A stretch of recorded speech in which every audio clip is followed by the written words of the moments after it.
This is the LM, but one issue guys, these aren't the right nozzles. So basically I have the prototype nozzles on because SimGot forgot to send me the retail versions. Yeah. But since you guys kept pushing for the review and those won't come in for like at least another week or 2 weeks, instead I decided to mod the LMs myself to its full potential and really just test out and push how good this new driver really is. For the LM mod, I smoothed out the brighter upper mids while boosting the air and improving the bass texture. So just a more refined version of the prototype nozzles. And I gotta give props to SimGot, their drivers take modding very well. I also modded the original EA500 and the EA1000 to their full potentials as well to just really test things out. Now as for the overall sound, the LM, stock or not, is super smooth. I don't know how they manage this level of refinement for like under $100, but it's absolutely bonkers. Like, it's just as smooth as the Hype 2 and the Hype 4s. However, the more impressive thing is that the LM's resolution doesn't take a hit either, so it's not overly smoothed out or like artificially boosted. And as for now, it's easily the most resolving IEM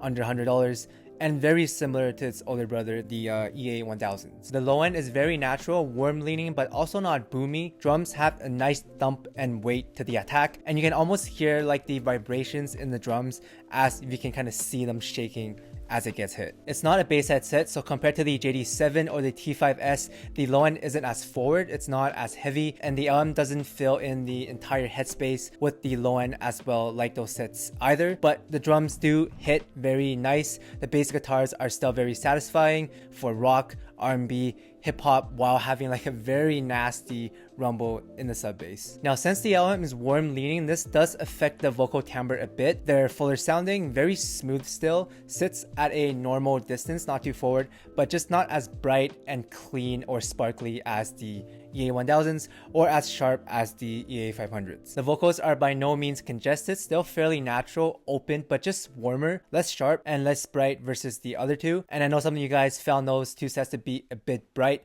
so in that case, the LM would be the better pick here. However, the treble is where I think the LM really shines the most. Again, great resolution, stomps all over the Araya, and a noticeable bump over the original EA500 as well, but still not peaky or sharp, very smooth and refined in the extension, and with the mod you can crank these bad boys like all the way out. Cymbals are airy but still tactile with the hits, and there's a nice splash and decay afterwards. Even with the prototype nozzles, I never found them to be sharp or fatiguing unless it's really loud, so that just showcases how good the driver is. Overall, modding or no modding considered, the overall house sound of the LM doesn't change very much, nor does the others really. The LM is still a warm Harman set and is a pretty good all-rounder if you're looking for something warmer. For example, stock, the LM is smooth and warm leaning, but just doesn't scale as well versus the modded version. And no matter how I changed the tuning with the mods, the overall sound was still relatively the same, smooth and warm. Whereas on the other hand, the modded EA1000s was still brighter, sharper, and sparklier than the LM with the filters and the sponges. And it actually graphs less bright than the LM on paper, but when you A/B them side to side, the formats are definitely more energetic and just more sparklier in the vocals. Resolution wise, both the modded LM and the modded EA1000 have very similar resolution. In my opinion, the EA1000 does still have a spot if you want like a brighter, less smooth, but more energetic and sparkly sound, especially when it comes to the vocals. Female vocals are just a little bit sweeter sounding, like a little bit more engaging on the formats. Likewise, the modded OG EA500 still has its mid-bass focused sound, but the LM is just a bump all around. Better resolution, deeper sub-bass rumble, way smoother in the treble and the dynamics, and just overall the better pick if you're buying from scratch. But I will say, if you want more mid-bass, so more weight and just more slam to the sound, so for like hip-hop and R&B, then the modded OG EA500 is still heavier, it's fuller sounding, and it just hits harder, just like how the stock version also has more mid-bass and slams a little bit harder. Now, if you already own the OG EA500, I think it's actually worth upgrading this time, not only because of the overall bump in like tech and refinement, but also the nozzles in the OG EA500 is actually the prototype ones on the LM. So in other words, they're the same nozzles, which means you can try both the original EA500 modded and the prototype LM mod that I'm doing right now, along with the new retail LM nozzles. So you pretty much get 2 extra sound profiles with the mods on top of the retail LM, which is just very worth in my opinion. Gives you lots of variety, and the mods are very easy and like hassle free to do. Buy a tuning kit, take the sponge and shove it into the backside of the nozzle, then slap the mist filter on top and you're done. I recommend the red nozzle or the ring, and it only takes like 5 minutes, so give it a shot. And if you already have the EA1000, you can also use the nozzles on those as well. They're pretty much the same. Now for some other comparisons, if you want a cleaner and more neutral sound, then the HEXA and the SONUS are still solid picks even now. Both are less warm, less bassy, and more upper mids focused. Not as smooth as the LM, I would say. And in terms of overall resolution, the LM will be better, you know, fuller sounding as well. But if you want a cleaner sound,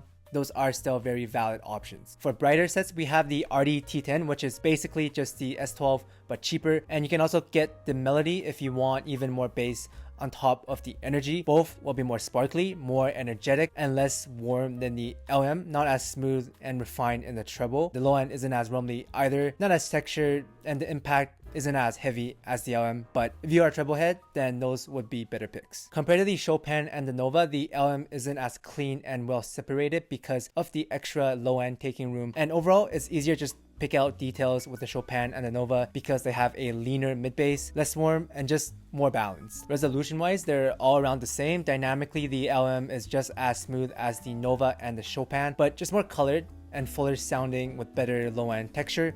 As an all-rounder, all three are benchmarks in their respective, you know, sound. Personally, I would go for the LM because it's like $60 or $70, which is kind of insane. Makes the Araya look like a joke. Like, it's not even on the same level. Yeah, that aside, if you like a cleaner sound, then you can grab the Nova on sale.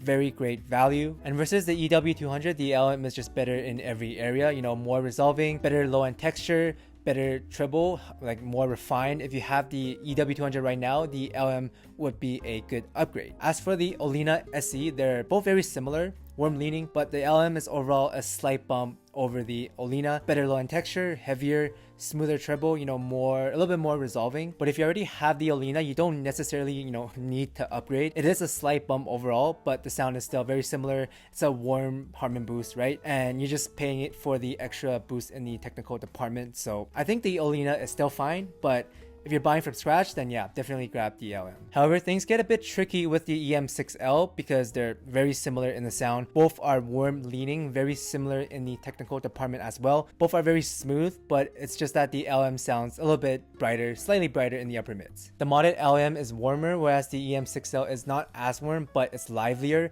like a slight V-shape versus a warm Harman. The bass texture is a little bit better on the LM, but depending on whether or not, you know, you want a little more energy to the warmness, and just how sensitive you are to like the higher frequencies, then you can either choose the, you know, the LM or the EM6L. Real quick for gaming, EM6L is better. The imaging is sharper than the LM, and is really all you need for gaming. You don't need a $300, $500, $1,000 gaming IEM.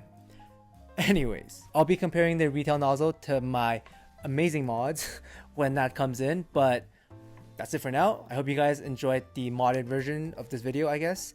And thanks for watching, guys, and I'll see everyone in the next one.